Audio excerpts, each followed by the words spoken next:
Hi guys, welcome back. On today's video we are going to be doing a review on the Wychwood Riot Big Pit Reel 75.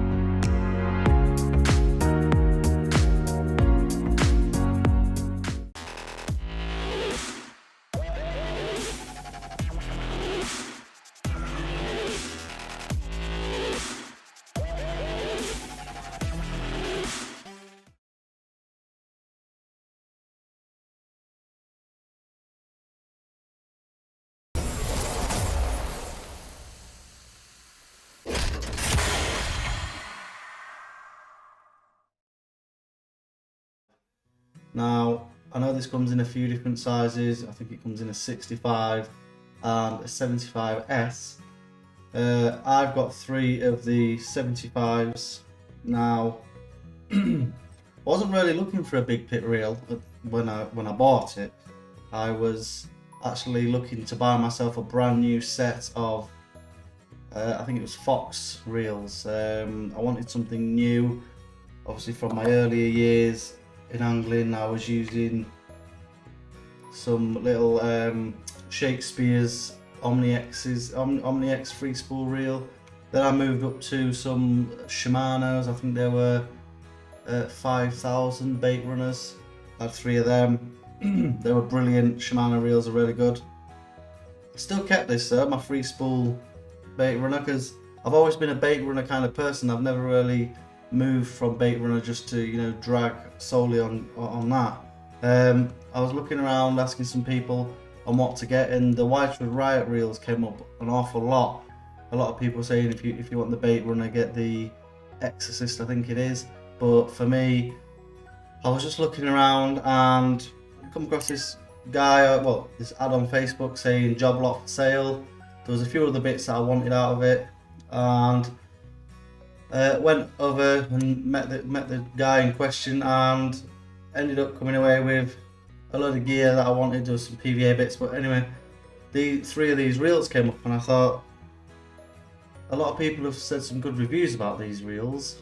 So I went onto YouTube, Facebook, asked around, and all I could see that was being mentioned was the Wychwood Riot Big Pit reels. So I thought, well, there must be some good reels then. So I was happy with them, got them, used them for a couple of months now, and said I was going to do a video on it.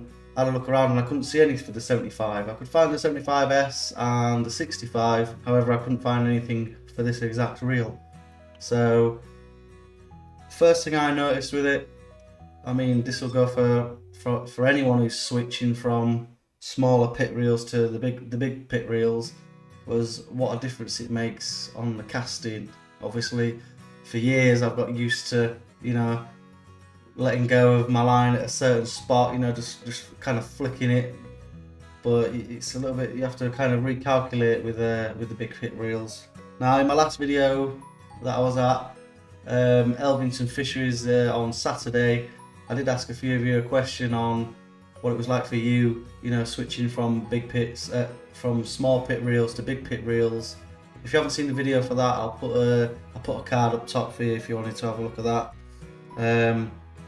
You can see me, I got a nice fish on that one. I was really happy with that. I broke my PB on that session, so definitely check that one out. But I wanted to ask the question for you guys. I wanted some of the people, obviously the real people that have made this change that I've now made, and I wanted to know if it was the same for you guys as it was for me. Obviously using smaller, I mean this is roughly about the same size as my Shimano, well, give or take a bit of my Shimano reels, the 5,000 bait runners. Obviously, did you find it difficult switching from a bait runner, if that's what you used, to a non-bait runner? Obviously that's been the biggest thing for me. I've always liked the option of setting my front drag, and then once I've cast out, just flicking my bait runner, and just kind of leaving it be. But with this reel, obviously in any other reels that are just front drag. Obviously you don't have that option anymore. Now, after doing some research and speaking to a few people, everybody said to change the drag to a quick drag system, and there's loads of videos of that, so I'm going to go away and have a look at that. I mean, for me at the minute, I don't really see an issue with it, but I've heard good results from doing that, so I think I'm gonna do that myself. I don't think it's relatively expensive to do. One thing I will say about these reels is they are heavy, but then obviously I've never had any other big pit reels, so I'm guessing other big pit reels are going to be heavy. Obviously there's increased mass there, isn't there? So the really good thing I did like about this is the cranking handle. The crank power on this is, it just feels so easy to put. Like, I mean, I had that 18.5 fish on Saturday, and to be honest, it didn't even feel like it. I mean, obviously maybe I was still getting used to, you know, setting the front clutch correctly, but for me, literally, I was just cranking. Obviously I kept checking and letting it take a bit of line, and then retightening it up just to be sure. But I've got to say that the handle on this, it definitely feels like a decent handle and well put together. Now I bought these second hand. I know obviously you can see there's some paint wear and chip on here, but in reality for me, I would say these are in really good condition. There's not many scratches on them really. There's only a little bit of flakiness on the handle, so maybe that's a point worth noting. That, I mean, I did ask the gent that I bought them off, and he said he'd had them a good few years. So I don't 100% know when these came out, this model, but if he bought them relatively new when they came out, then maybe the lifespan of the paint on the handle maybe not the best in the world. Now I know paint chips and stuff on handles, but yeah, obviously you've got your reverse on the front, on the back there, so you can just, you know, you can go forward and backwards. Everybody will know that. And what else? Obviously the click of the clutch is really nice. I quite like that. It's very noticeable on the reels. Now I am going to be looking to do a video on how to service the reels. So if it's a video that you're after, maybe you've got these reels and maybe you're not that confident in servicing, or you want to try and service them yourself, I'll be doing my first video on servicing, because I haven't serviced these yet. I've used them for a few months just to see how I get on with them. I'm going to do this review excuse me, and then I will be taking them apart one by one and resurfacing them, obviously re-putting lubricant on there, checking any like worn washers or checking the gear system out, see if make sure everything's fine. But I mean, if I'm being honest, it feels super smooth anyway. I think these have got 5+1 bearings in this reel. What else we got? I think I got some information. Yeah, it says it's got an oversized line roller. I mean, I've never had a big pit reel, so I'm not too sure really on that. I do know that the oscillation on this and the line on this is really nice. I must say, but I feel like the line sits nice and tight. I'm gonna re-spool these at some point. They came with 18-pound soft steel on all three. The only thing I did notice on one of the reels, well, it's actually the spool. I mean, I know when you buy them new, you get bare graphite spools, or so I believe. But what I did notice was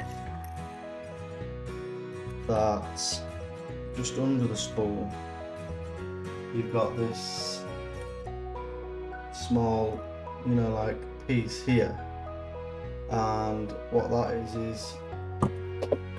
if I don't destroy the reels first.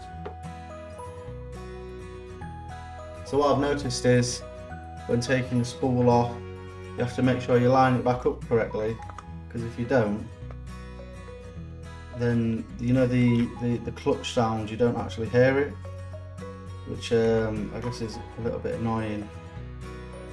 So like now I can't hear it, but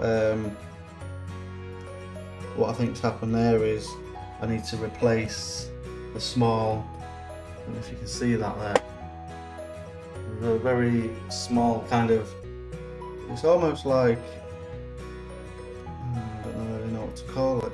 it's basically on the gears, which are here. It kind of taps along them and creates, you know, that noise that you can hear. I'm sure one of you can tell me what that is. But I was having a little look around to see if I could get the replacement on its own without actually buying the full spool. Now I've had a look, and the 75 spools are £20 each, I think they are. So on one of my spools, which is this one, I've tried to retrofit kind of another one in there, but it's not quite the same. In order to get that effect back of when line's being taken by the fish. But spin that back on there. But other than that, I say these are many years old. I think they're in really good nick, and as for the reels themselves, I think they're really good reels. Like I say, I've been fishing. If you saw at Elvington, I was fishing on the far right towards the windmill. It's a really snaggy area, so I had to really lock it up within reason. Obviously I didn't have the bait runners, obviously, so I've switched, so that was a bit of a test for me, and luckily that was the rod that I caught the fish on. So I had it relatively tight locked up, not too tight, obviously it could still pull line, but it really wasn't just super slack. So I think initial kind of judgment on this is, I think they're really good reels. Like I said, I've never had them before. I've never kind of thought, oh, I'm going to buy the Wychwood Riot reels. I always wanted, I think I was going to get the Fox EOS 10,000s. I was going to upgrade it from, you know, I mean, Shimano 5,000s, I think they were, to the Fox EOS 10,000s, and no matter how many times I asked people, everybody said that they were good reels, get the Shimano's are the best reels, but no matter what happened, people always popped up saying the Wychwood Riot reels are really good. So I had a look, like I say, on YouTube. I couldn't find anything for this particular model, so I thought, well, you've got them, so why not just do a quick review on them. So yeah, like I say, bear in mind I didn't buy them brand new, but for second hand, and they're this good, I can only imagine that they'll have been a lot better brand new. If anything, obviously they'll obviously have the paint on it and the spare spool, but it's not really a deal breaker for me personally. So yeah, I think that's it for this one. That's just my take on the Wychwood Riot big pit reels, and it's the 75 model. So yeah, hope you enjoyed the video. Hope if you was looking for, you know, like a review or maybe a close-up look on this reel, then hope it's what you was after. Like I say, I'm going to be doing a video on the complete maintenance of this reel, so if you're wanting to see that, please do comment in the comment section of this video, and I'll see how much, you know, different people want. If they want it, then I'll do it. I've come from an engineering background, so I've worked with gears and bearings and, you know, stuff like that before, so it shouldn't be too much of an issue. What I tend to do is I tend to photograph everything, so when I remove a cover I photograph it, maybe from a few different angles, then I'll remove some more, photograph it. That's how I tend to go. If you want to, like I say, if you want to see that process and you want me to do a full video on it, definitely let me know in the comments section below. The next video I'll be doing, I think, will be the review of the Leader Rogue 3-in-1 rod pod. I've been using that for a couple of months now, and I must say that is a really good pod for the price. Obviously it's not going to be like your Solar kind of pods or your Matrixes or some of the high-end Fox ones, but I think I paid about 50 quid for it. I think it's a really good pod, so be definitely sure to keep an eye out on the channel. If you subscribe to the channel, just hit the bell notifications and it'll let you know anytime a new video comes up. And yeah, right, thanks for watching, and I'll see you next time.